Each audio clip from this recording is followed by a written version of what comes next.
Assalamualaikum warahmatullahi wabarakatuh. Kami dari kelompok 3 ingin menjabarkan atau menjelaskan analisis kasus. Kasusnya adalah polisi perkosa wanita sebanyak 10 kali. Bedah kasusnya. Oknum anggota Polri Sulawesi Selatan, Bribda F, dilaporkan usai memperkosa wanita berumur 23 tahun hingga 10 kali.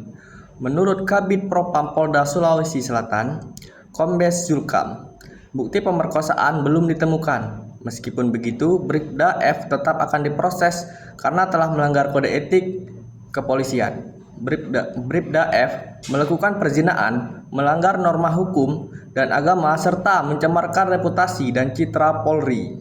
Bribda F dikenakan 4 pasal sekaligus, termasuk pasal yang memungkinkan anggota polisi diberhentikan secara tidak hormat karena melanggar sumpah dan janji sebagai polisi.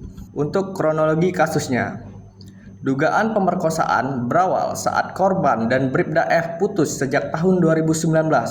Pada Desember 2022, Bribda F menghubungi korban dengan mengaku menyimpan video sur korban yang diam-diam direkam Bribda F saat mereka masih berpacaran. Sejak saat itu, korban selalu mencari cara agar bisa menghapus video sur itu. Sekitar 3 bulan kemudian, tepatnya pada Sabtu, tanggal 4 bulan 3, Bribda F mengajak korban untuk melakukan reuni dengan teman-teman SMA. Bribda F menawarkan korban bisa menghapus video sur korban saat mereka reuni. Bribda F tiba-tiba mendatangi kontrakan korban di Makassar. Korban pun kaget karena Bribda F ternyata mengetahui rumah kontrakannya.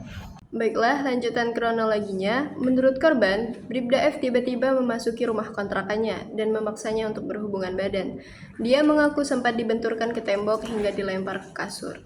Saya gemetaran karena di situ saya sendiri di rumah, ujar korban. Sejak saat itu, terlapor kerap memaksanya berhubungan badan dengan ancaman menyebarkan video vulgar korban. Menurutnya, pemerkosaan terjadi tak kurang dari 10 kali sejak Maret hingga Juni 2023. Kurang lebih 10 kali pemerkosaan terjadi, ujar korban.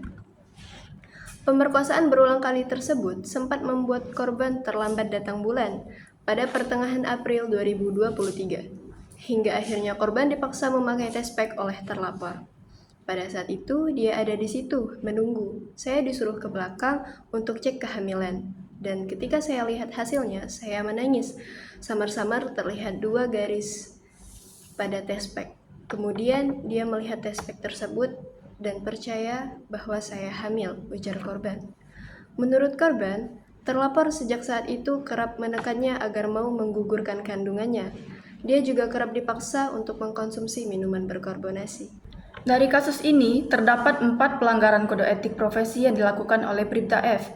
Yang pertama adalah Pasal 13.1 PP Nomor 1 2003, yaitu tentang pemberhentian anggota Polri yang berbunyi, anggota Polri dapat diberhentikan dengan tidak hormat dari Kepolisian RI karena melanggar sumpah dan janji polisi. Yang kedua, Pasal 5 Ayat 1 PP Nomor 7 Tahun 2022, yaitu tentang etika kelembagaan. Setiap pejabat Polri wajib menjaga dan meningkatkan citra solidaritas, kredibilitas, reputasi, dan kehormatan Polri.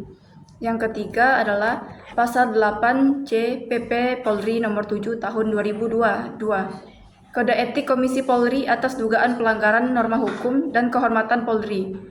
Yang keempat adalah Pasal 13 PP Nomor 7 Tahun 2022, yaitu tentang setiap pejabat Polri dalam etika kepribadian dilarang melakukan perzinahan dan atau perselingkuhan. Alasan Polda Sulsel memberikan sanksi. 3 alasan Polda Sulsel memberikan sanksi PTDH ke Bribda F. Yang pertama, karena Bribda F dianggap tidak menunjukkan iktikat baik kepada pihak korban. Bribda F enggan meminta maaf kepada korban meski telah dinyatakan bersalah. Yang kedua, Bribda F terungkap sudah melakukan hubungan badan dengan korban sebelum menjadi anggota Polri. Fakta itu menjadi pertimbangan pemberian sanksi PTDH. Yang ketiga, Bribda F dianggap telah membuat keterangan palsu saat proses pendaftaran setiap calon anggota Polri. Bribda F dianggap tidak memberikan keterangan yang sebenar-benarnya, yakni telah berhubungan badan. Dari analisis Brigda F, pelaku diberikan sanksi PTDH, yaitu pemberhentian tidak dengan hormat.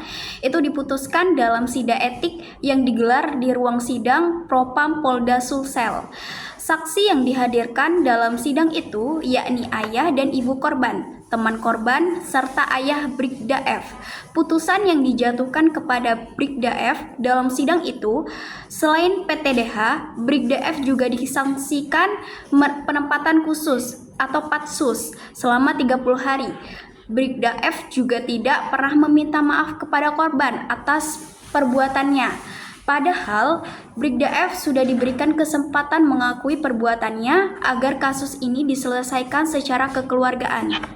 Selanjutnya, pada kasus ini, kami menyimpulkan kasus pemerkosaan yang melibatkan Brigda F tidak hanya mencerminkan pelanggaran etika profesi, tetapi juga mengancam integritas institusi Polri yang sebagaimana sebagai penegak hukum yang tegas, termasuk pemberian sanksi PTDH dan hukuman penempatan khusus diharapkan dapat menjaga kepercayaan publik terhadap Polri dan memastikan bahwa pelanggaran serupa tidak terulang di masa mendatang. Demikian analisis dari kami mengenai kasus pelanggaran kode etik oleh anggota Polri. Sekian, terima kasih.